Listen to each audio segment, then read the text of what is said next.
So today we're going to talk about again lead generation, but a little bit more in depth of a specific type of lead generation that I learned here in KW and one other training, Bold. And to me, we're going to be talking about today about DTD2 and what does it mean. DTD2 means do your database too. So when we're lead generating, we always think about the cliche, right? The for sale by owners, the regular buyers, online buyers, referral partners. What else? Well, we talked last time that it was expires, circle prospecting, and all those fun stuff. Everything else. Um, but all those people are in the category of haven't met. You have not met those people. They don't know you from a hole in the wall. They don't know if you're a good agent, a bad agent, if you're a newbie, or if you're a veteran. They have no idea of who you are, which we only have 7 to 10 seconds to make a good impression on them. So we need to make a good impression, get them to like us, get them to trust us. So it's a process that we need to master. And it's more with interpersonal communication than real estate. I always say that we are in the business of service, in the business of relationship, in the business of people. And it happens that at the end of all that, we sell real estate. Because if you don't connect with somebody in a personal level, or at least trying to meet their needs, they're going to see it. You will know, you kind of tell when somebody's like lying to you or not being true to you, and people sense that and they will not trust you. So those are for the haven't met. Well, I want to talk about today is the have met, the people that already know you, people that already trust you, people that know you by name, and the people that would go ahead and recommend you without even knowing if you're a good agent. Because you could be a good person, that doesn't mean that you're a good agent. You know, maybe you have a lot to learn. Maybe you're not the right fit for that specific client, but that person, because they know you, they will be able to say, hey, I know he's responsible. I know that he's very polite.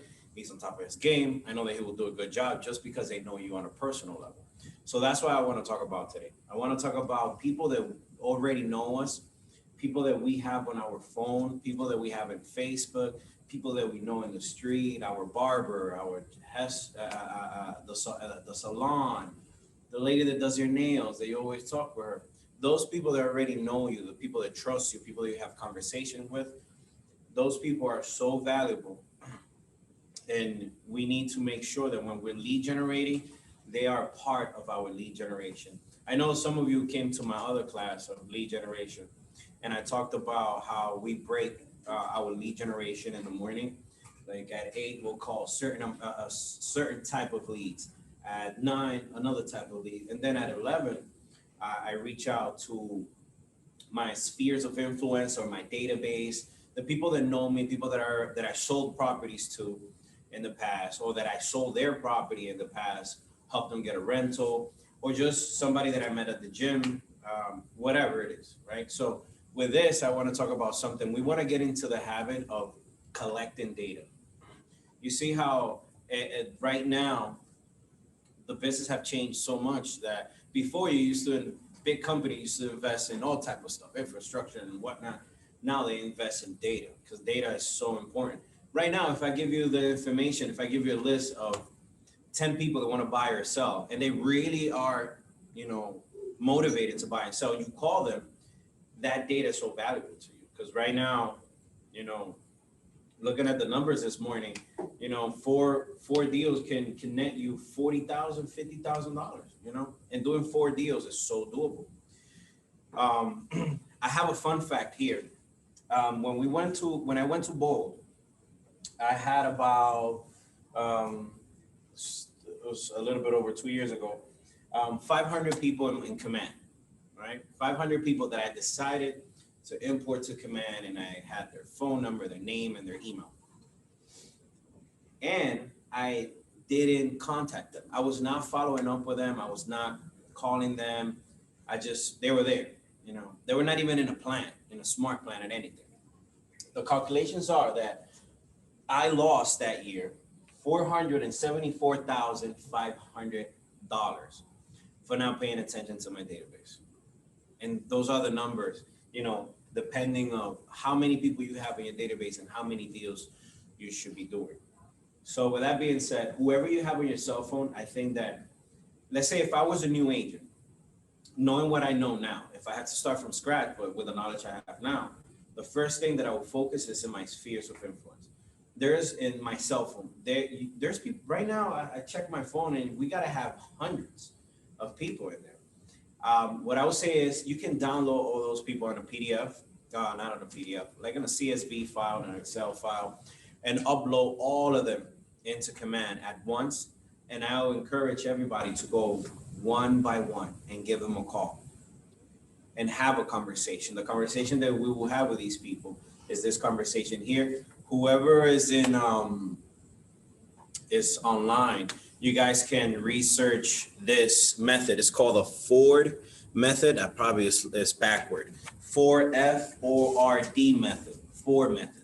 And we're going to be talking about the Ford method. And what Ford stands for is family, occupation, recreation, and dreams. So when we're having a conversation with somebody, we need to engage them. And we need to make sure that that moment right there, it's not about what you want, that what you want is the business. What you want is the listing. What you want is the purchase. You want the sale. That should not be the focus at that specific moment when you're having the conversation with them. We're going to be asking questions about family, occupation, recreation, and dream. All this is just making that person talk and have a conversation. And we want to listen to that conversation and see how we can add value in every single little piece of their life, because we want to be a tool, we want to be useful, and we want to be remembered as the person that they can call, even if it doesn't have to do with real estate, right? Like if it doesn't have, I know for a fact, people that I can call and help me with stuff that had nothing to do with their job, right? So that's who you want to be. You want to be that go-to guy. You want them to call you for everything, right? So again, all those people that you have on your cell phone, if you load them into Command, to follow up with them, or anybody that you have in any other type of database, it doesn't have to be Command, just a way that you can track them. Now that your business is going to be growing, I know a lot of people use Excel. I was using Excel when I started, but it gets to a point that if you really want to, have control of your database and expand, you need to use Command. And Command is for free in KW, so might as well just use it because it's free. So let's talk about the conversation that we're going to be having. So let's say that I'm just going to call, who we're going to call? A neighbor, an old neighbor that I have his phone number and everything. And now I'm in real estate and I'm going to make a call to that neighbor.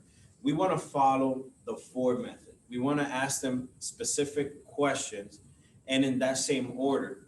And then at the end, and it's not here in this slide that I have for you guys. But at the end, we always want to ask for a referral. And that's where the key is, how you ask for the referral. Because you can ask for the referral, and depending how you ask them, they're going to give you a specific answer. You're going to make them think. So it's all about how you ask. You can ask a question that the answer is just going to be yes or no, versus asking a question that you're going to make that person elaborate and think and give you more information that were normally they will give you. All right. So, for example, let's make just a little quick rundown. Ford, let's start with the first one, family. When you call this person, let's say I'm going to call my neighbor. I'm going to say, hey, Mr. Neighbor, how you doing? It's Jefri Liriano. I used to be your neighbor. Hey, how you doing? Oh, great. Yeah, no, I'm just calling you, letting you know that I'm in real estate right now. Just giving you that information. I'm slide there my business card in case you have a friend or family that needs help. I'll start with that. Just letting them know what I'm doing and who I am. And then I'm going to go into listening to them and actually understanding their life, right? We want to know what's going on with their life. So family, you can ask him questions about their family. If he was my neighbor, I should know if he has a family or not, kids or wife. Hey, how the kids? How the wife? And you need to be quiet because you need them to talk. Every single time you ask a question here in Ford, we want to use a pause. And I always say whoever talks loses. So you want to ask the question and say, there you go. Ask the question, hey, how the family? Great, make them talk. After whatever they say, what you want to do is you want to paraphrase what they say. back to them, right? So you say, oh, they're doing great. You know, the kids are going to college. What, right when he's done, oh, that's amazing. They're doing great. And they're going to college. What college are they going to? What happens when you paraphrase and you say exactly what they said back? You don't, and the good thing is to paraphrase, you know, say it in your own words, because it let them know that you are understanding. The back of their head, probably they're just hearing you talk, but in the back of their head, their brain is telling them he's paying attention to me. And that's what you really want to do. You want to be genuine when you make the call. You really want to remember, because you want to take notes on all the conversation that you're having with them. Because if he said, oh, I'm not doing so well, my kid, you know, had COVID, you know, for example, God forbid, you can follow up in a week or two. Hey, how's your kid doing? Right? Because you want to be genuine. You do care, right? But also you are touching that person emotionally because you care, right? So showing that you care is key in order to engage that person. And even if they don't use you, because there's going to be people that they're not going to use you, because buying a home, for example, you got to disclose your financials. Probably I would not feel comfortable disclosing my financials to somebody that is so close to me. That's why somebody go and hire another agent, and you should be okay with that. You shouldn't take it to the heart. But I bet that that person will refer you forward if you impact their heart, right? If you impact their heart in a really good way, they'll feel comfortable being honest and say, hey, listen, my financials, they're not that great. I need help. Because the hardest thing is to ask for help, right? So touching that person emotionally is going to be key in order to create that bond, all right? So occupation, everybody got to have a job. And even if you don't have a job, you have something to answer about your occupation. How's your job doing? I don't have a job, right? How's your job doing? You know, oh, I just got a promotion. If they got a promotion, most likely they got more money. So they gotta move now. They gotta buy a bigger home. Or probably whoever was his boss got a promotion, is leaving out of state. Oh, so you got a new position. There's that key there that there's business, right? So that's why paying attention to all of that. When you ask them about occupation, again, when they're done, paraphrase back what they say about their occupation. Let them know that you're paying attention, okay? Recreation, we all gotta do something for fun, whether it's hunting, sports, or whatever it is. We all need a recreation, you know, and I'm guilty of it. You know, I don't do much of recreation. All I like, my recreation is closings, you know. That's how I recreate. But that now I'm like analyzing myself, and I'm like, I want to do something that I can forget about work, because we work 24/7. This is not a 9 to 5 job. You don't punch in when you punch in when you wake up, and you punch out when you go to sleep. And sometimes I think I'm sleeping and thinking about what I got to do the next day, or sometimes I'll have a dream that I just sold the house, and I wake up, I'm just like, nope, that ain't happening. All right, so recreation, have a conversation, and not just ask a question and jump to the other one. If they give you any type of information that is good, is valuable, pick on it, right? Oh no, yeah, I just started this new softball team now, and you know, oh, where? Yeah, where you guys are playing? Is it a traveling team? Fast pitch, slow pitch. If you don't know anything about baseball, you can ask what color your shirt is. At least you know about, they wear uniform. Ask them questions, make them talk. People like to talk. People like to be listened. Like when you guys show up to the classroom, and then I see that people are connected, I'm gonna be a little bit more motivated. I'm gonna be able to talk, but there's only one person here, and then nobody's connected here. I'm gonna feel sad. Like, nobody wants to listen to me. Everybody wants to be listened to. So when you call somebody, make them talk. Make sure that they feel that that call is about them, not about you, because that's how it has to be. If you connect with them, the business is gonna come. It definitely is gonna come. And you'd rather connect with somebody than get their specific business. Maybe Art can help me on this one. We're reading a book called The Experience, and it said that when somebody has something negative to say about you, they say it to 16 people. 16 people, right? And people that get exceptional service or good service, and keep in mind, in the United States, 60% of the service is below average, right? So only a 2% and like a 15% is good, 2% is outstanding, right? Mm-hmm. So in order for you to get a good review, you have to give them a good service or an exceptional service for that person to be what they call an ambassador, somebody that will talk good about you, a spheres of influence, somebody that believes in you and say, hey, I think that you should work with Tom. I think that you should work with Carlos because he is this, that, and the third, right? The same way, if you give them a bad service, they will make sure that they tell 16 people that you suck, right? Because if you go into, let's say, power they have, right, they have a huge power. Like right now, the other days I got a call from an agent that say, hey, how do you delete back reviews from Zillow? I'm like, you're gonna have to call Zillow for that. Like I have no idea how you do that. But right now, somebody goes and puts a negative review about you, right? They're gonna be eager to put a negative review because they want to do something about it. Versus somebody that is so happy that they got their home, probably they forget about you, right? You got them the house, but most likely they're gonna forget about you because they're so happy. They want to tell people, look at my house. And that's the moment when you gotta make sure that you get a review. When you get an offer accepted, it's the time to get a review, not when they close, right? They close, they know they're closing, they're happy. But an offer accepted is the moment where their emotions are at the highest. Same when you list a property and get an offer accepted, that seller, their emotions are up here. They're so happy. After that, you can suck, right? And they might have something negative to say about you, but they, at that moment, their experience is up here. So you want to be asking for reviews up here. I mentioned I landed a deal in Salem, Mass, 18 luxury condos, right? And they called me and they said that they read reviews about me in realtor.com and they like what they read and we want to interview, right?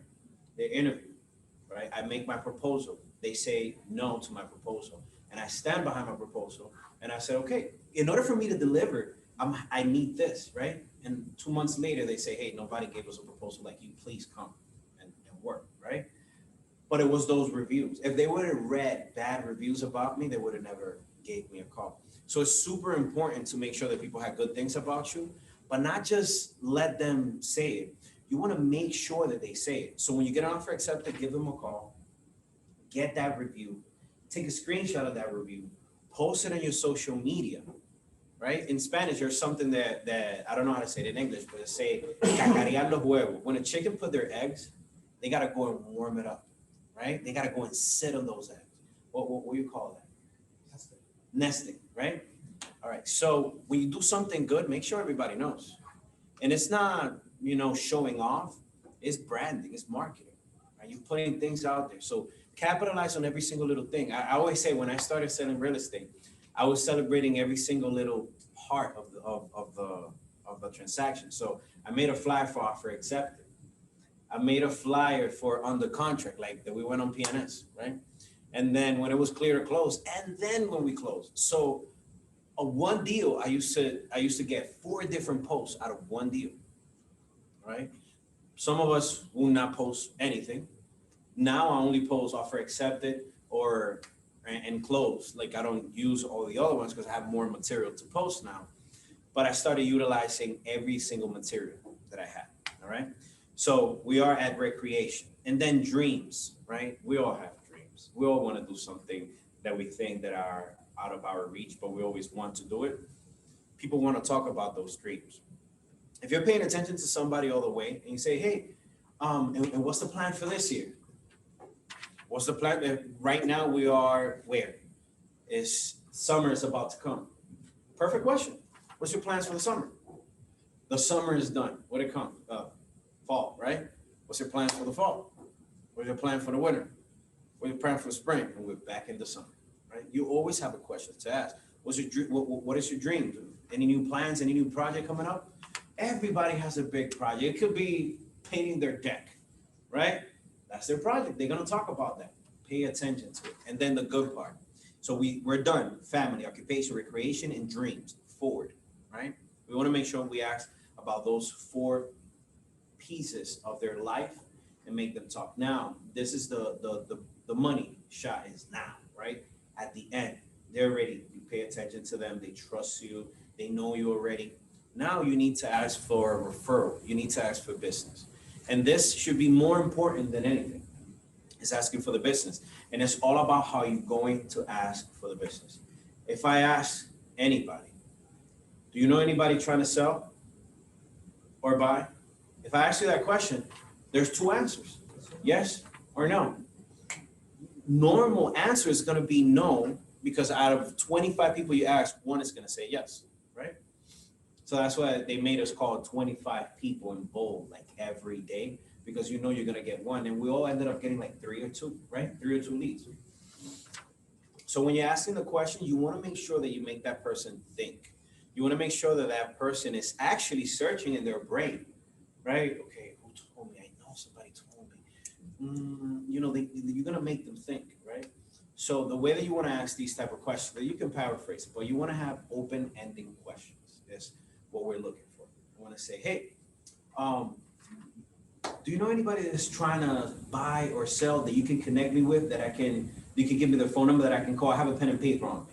I'm ready, right? I'm telling you, find somebody and give me their info. Well, somebody was telling me, well, they were not ready because their credit, I can help them with their credit.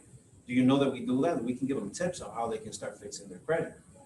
That is going to make that person think. And when you ask the question, you want to shut up. You don't want to say a word until they talk, because you're making them think. If you talk, they're going to stop thinking and they're going to listen to you. So do you have anybody that's trying to buy or sell that you can connect me with? I have a pen and paper here. I can take their info. Don't say anything. Stay quiet.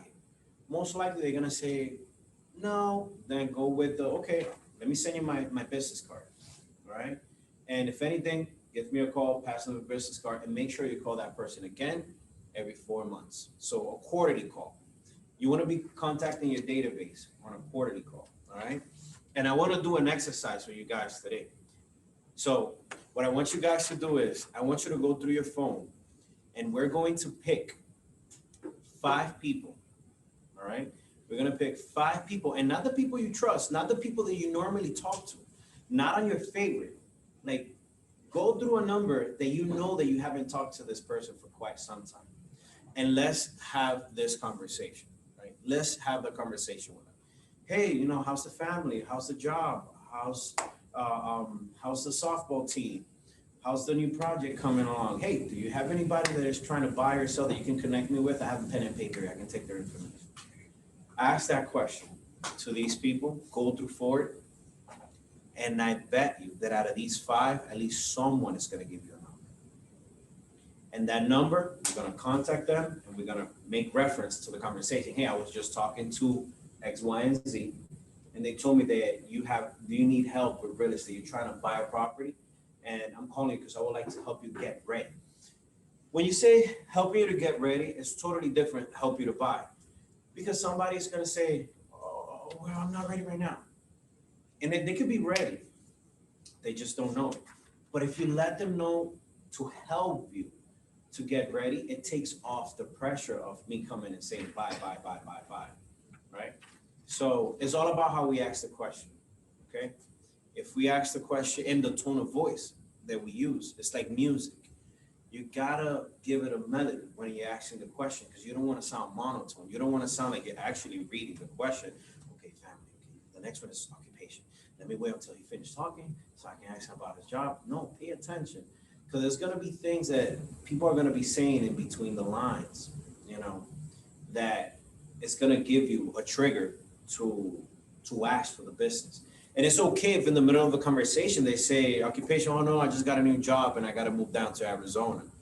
Oh, great. So you need help selling your property and getting another one in Arizona? Don't be afraid of jumping in and asking, hey, do you need help with that? Because that's exactly what you're calling. You want to see what is going on in their life to see if you can add value to their life. The way that I was doing DTD2 was when 2020 ended, I contacted everybody that I've sold properties in my life. And I just said a simple thing. Hey, I know that 2020 was a rough year for a lot of us. And we're just calling all of our clients because we want to make sure that you guys are doing good. And if there's anything that we can help you, right? there's very little people that are gonna ask for help. We are very shy when asking for help, right? But if that person trusts you and they ask you for help, find the way that you can help. You don't have to go out of your way and put money out of your pocket to help them. Sometimes you will be able to help somebody better than with money. You know, they need more than that, right? So let's everybody pick those 5 people behind this sheet, right? Put their name, and if they answer or if they didn't, right? Get it from your cell phone right now. We're making the call right now. If you guys need to step out to make the call, you guys can step out. Let's do a 15 minute to 10 minutes. So to make these calls, let's do 15 minutes. All right, so right now is 1:30. So at 1:45, we're going to go over what everybody got from the call. Again, family, occupation, recreation, and dreams. The people that are in Zoom, you know, if you guys, you guys should do it due to the fact that it's gonna increase your business. One of the funny things that happened the first time I did this exercise was that some of the people in the room, a lady called her husband at work. And he said, yeah, this lady at work wants to sell her house. And the wife was furious. I'm like, wait, come on, like, you sleep with me every day next to me. We live together. How can you not remember? So easy, like your partner can forget that you do real estate if you don't make sure that they stay on top of mind. And utilizing the people that you know, like one of the things that I did in Facebook was I have 5,000 friends, that's the max. And I created a little text. And I say, hey, I'm in real estate, yada, yada, yada. If you know anybody, please let me know. Here's my phone, here's my email. And I started sending in, private messages to everybody. I learned that Facebook doesn't allow you to send more than 60 messages a day. And then they block my account. So they block my account every day for 24 hours because I make sure everybody and their mother had it, right? So those are other ways. If they don't answer, another thing, quick thing. When you're leaving a voicemail, do not say why you're calling. Don't say why you're calling because people are gonna know why you're calling and most likely they're not gonna call back. And because they think that you're trying to sell something, but when they talk to you and you actually go through Ford, they're gonna know that you're genuine and they're gonna wanna talk. So when you call somebody, hey, Peter, how you doing? Yeah, well, I'm leaving a voicemail. Hey, Peter, Jefri Liriano here from Keller Williams. I was calling you because I have a quick question. When you get a chance, please give me a call. You see how the tone sound? A quick question. Like I was thinking about the question. Who knows what question I want to ask? I want to ask him Ford, right? But that person, Jeffrey has a question. I need to call her. Let me call Jeffrey. Hey, how can I help you, Jeffrey? Oh, no, yeah. I'm calling all my clients because I know that the year's being tough. And I just want to make sure that, that if you have if you need any help, that I can help you. I know that a lot of people right now, you can use this. A lot of people now are in forbearance. Let's say you're calling sellers and they might need more information, or maybe a friend or a neighbor are in forbearance and they might need help or be in jeopardy. And maybe selling their home will be the best thing at this point. You can relate the situation, the conversation to anything. You calling Christmas, talk about Christmas. Thanksgiving, talk about Thanksgiving. COVID, nobody wanted to do business in COVID, but that is an amazing reason why to call somebody and say, hey, how are you doing? Everybody in this room knows somebody that had COVID. I bet, right? All of you guys know somebody that had COVID. And if I ask you a question about COVID, we all know somebody that have died about COVID, right? So even it's a bad topic, but even out of that, you can take out a conversation. So I took 2 minutes from you guys. So let's make the calls.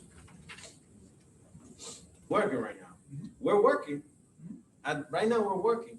So what's gonna happen at 5:30 where Art's phone, he's gotta sit down next to that phone at 5:30 when those people are coming out of work. Art, what's your question? He said he had a question. I better know the answer to that question. Yeah. Now you gotta think, what the heck am I asking? And I know you, Michael, you got 2 listings for that phone call. I hope we get a coffee out of it. And maybe investment property, you know, like Maybe an investment we property. started when he said Florida, I'm like, I sent them to you, because I sent 5 To Florida. referrals to Florida in the last 2 months. Yeah, that's good. So So, many people look. And I do the same thing, and part of what it's a phenomenal opportunity, is I'll actually call and say, listen, you've got a need, what I will do for you is I will call and pre-interview 2 or 3 rock star agents down in that area that do phenomenal amount of work, and I'll interview them for you, and then I'll put them in touch. That's yeah, how I do mine. yeah, you filter them. I filter them for them. Yeah. Because the fact that somebody's in top page doesn't mean that they're the right fit. One of my criteria is just like it was for that guy that did the LinkedIn thing. Is if they don't answer the phone, I'm not calling back. Yeah, If you don't, because most of the time what I'll do is I'll get an answer and I'll interview them. By the end of the phone call, if there's some, I'm gonna say, I'm sending you a referral. Yeah. And then I get a phone call back from the other guy, sorry, you lost. You know, you just didn't get back to me, you didn't answer your phone. one thing that I do sometimes, I answer my phone and I'll say, hey, you know, do you mind if I call you back? Just didn't want to make sure, didn't want to not answer your phone call. Can I call you back? What are they gonna say? No. I can't say no. They're gonna say, okay, but at least you answer the phone. And we gotta answer the phones in this business because it's, I guess. It drives me nuts when we don't. Yeah. Other colleagues who I bet some of us Spend have that 2 seconds. gone home and we forgot to answer somebody, contact somebody, schedule that showing for that person, do that CMA for that client. We all get there. So, reminders. I use my phone. Hey Siri, remind me of this, remind me of that, and it's always there. So that's another tool. What about you? How was your journey with the phones? I had a couple of voicemails, and then I had called my cousin, and he was with my grandmother, and I kind of got stuck talking to her for a few minutes. Which is, it's not bad. It's nice to talk to him, but I'm trying to do something else. And that was really about it. A lot of people. You never know if your grandmother knows That's right. the lady She next knows door. what She's like, Exactly. my little grandson, he's in real estate, Chicago. you never know if you get that, right? You got people on the phone. Those voicemail, you left voicemails, Yeah. right?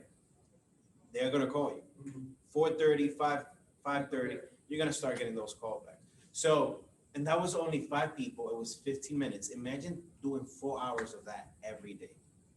You will always have business. Now, the problem is that we are in a roller coaster because then when we get a lot of business, we're so busy that we don't keep lead generating. And for lead generation, you guys have to separate the time. It doesn't matter how busy you are, right? Separate the time, especially in the morning, that you have more energy. People are more happy. People haven't dealt with all the stuff that happened throughout the day that might change your mood. In the morning, you're like a little bit happier. You probably have your coffee. You don't have an empty stomach. Catching somebody coming out of work, empty stomach, and probably they dealt with a lot of negativity throughout the day, you might not get a good response from them. So that's why it's good to lead generate in the morning. 8 to 11, 8 to 12 is a good time to lead generate. And it doesn't matter how busy you are, try to lead generate in the morning. That way you always have leads, you always be busy. And then take the afternoon to do your admin work, to do your paperwork, to do everything you have to do it in the afternoon. There's gonna be times that you're gonna have to answer calls, you're gonna have to do this, you're gonna have to do that. But trust me, there's no emergency in real estate. The only emergency you can get in real estate is a fire, and you're not a firefighter, right? A house set on fire, that's the only thing that can happen, right? And you're not a firefighter. You gotta call 911 and have somebody else go over there. That's not what you do. So I wanted to know if you guys had any questions, if anybody in the Zoom have any questions. So what if you get text follow-ups from people? Text follow-up? You make a phone call, hey, I can't talk right now, because they'll text you right back. What's some of your suggestions there? Engage on the text. Go through forward on the text. 83% of texts that are sent are answered, and 95 are open. Because a lot of us are OCD and we see that notification bell, we gotta click on it. And we wanna make sure who texts us. Even if I'm guilty of replying with my mind. If somebody say, are you hungry? I go, yes, but I don't text them back, right? And then they come with no food. What's my food, right? So texting is huge. So I always say, I talk about 3 touches: phone call, text message, and then in person. Those are the 3 touches that people can relate. Using Zoom, let's say you can have a conversation with somebody on the phone. I do a lot of my buyers interviews via Zoom. And it's huge because they see your facial expression, your body language. They can connect your tone to who you are. It's a different connection. Like right now, if I start looking at your eyes and I start talking to you, you're not gonna go look anywhere else because it's disrespectful if you don't look at me in the eye, right? So, Jamie, I want to introduce all of you guys to Jamie Camarada. She is the team leader at the Market Center.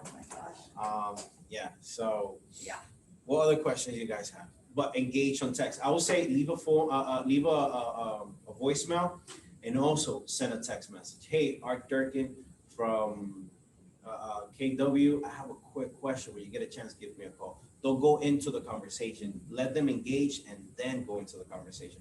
Because if you let them know what you want, most likely they will not reply. But once they reply that first, you just answered me, I just texted and I saw you read it. You gotta answer back. You know, they're gonna feel guilty. They're gonna answer you even if they don't want to. Yeah. So text message, 95% are open, 83% are answer back. People don't like to talk on the phone. I don't like to talk on the phone unless it's necessary. Like if there's a problem with a deal or something like that, it's good to make a call before you send that email saying, hey, the appraisal came lower 20,000. Give them a call first and then say, hey, I'm gonna share the appraisal right now. But have the conversation first because people read emails and text message in their own tone, right? I can say, hey, how you doing? With my voice, but I can say, hey, how you doing? You know, it doesn't sound as, so we want to engage texting, but at the end, we want to make sure we have either a face-to-face or a phone call so we can really click with a person. Questions? Jamie, you have any questions? I know you've been sitting there for like 30 seconds. I do not have any questions. I am hoping that the agents that are in here and if they want to participate at home, that they are going to take the next 2 hours and implement what they've learned, whether it is by text or calls, it's all lead generating. Yeah. And I think that people forget that your style of lead generating is your style. It doesn't necessarily mean picking up the phone. It could be posting social media. It could be email. It could be mailer. It could be texting. It could be calling. But whatever you're going to own, you need to own and run with it. Guys, do this. All of you guys have Command, right? If you go and select all your database or just a niche of your database in Command, you know, I hope you guys are using tags to be able to divide people and stuff like that. You can send an email, a text blast to everybody. You can create a simple text. Hey, it's Jefri Liriano from KW. I have a quick question. You get a chance to give me a call? And I blast it to 1,000-something people. You got to be ready to answer the phone or answer all those texts. Right? So take it slow, do 25 or do 50, right? Because 83% of those are going to answer to you. If you do 100, understand you're going to get 83 text messages, all right? But that is a good way to get to everybody. And it's not a contact unless they reply, right? You leave a voicemail, it's not a contact unless they call you back. So let me ask a question. I know you speak Spanish. Yeah. So I have a lead gen thing that's going on. It's automated. It's a Facebook ad thing. Yeah. Right? So you have a trigger when it comes in. It's a it starts. carousel of what's on the market, and it gets a ton of leads, like maybe 15 a day. Yeah. But some of them, like here's one that just came in while we were sitting here. I don't know what it says. Hola, buenos tardes, como puedo, asa puedo. You cut, copy, paste, and put it into Google Translation from Spanish to English, and it will tell you. And then when you write them back, you write it in the box in English, and you send it back in Spanish. I see what happens between me and my cleaning lady when we. I'll screw it really up. She's like, I'll be, she's. Oh No, I mean, she speaks nothing but Portuguese, and we usually go through someone to talk, and now we do it by text, and it will take us That was the best. 15 texts to deal with something more than. I would say if you don't. Tomorrow at 5? Okay, tomorrow. I would say if you don't speak Spanish, you can refer it to the Liriano team and we'll give your Yeah. referral. That's what I was just gonna say, Yeah. so. I'd have to figure out how to export, but obviously I can export data, but, you know, just like send it, because I get a number of these where the whole response It's is in Spanish. in and all. Spanish or Yeah, whatever. just I would Like, still, Phone number and email. I would prefer it because if I they're know, writing like, in they were Spanish, looking then they at speak a Spanish. $419,000 home in Methuen, and, you know. That's a garage in Methuen. Huh? That's a garage in Oh, God. Methuen. But I wanna show you at least something, I want you to go to Google for Okay, a so second. I'll copy Because this. at least he'll know why they're reaching out, so that if he forwards the lead to Jeffrey. he can It's at not one that's saying, screw off, leave me alone. So when you write in Google Translate right here, Google, translate, okay, so, all right, so now go back to your thing and you're gonna enter, I copied it already. okay, so you're gonna, do that, and then you're gonna say Spanish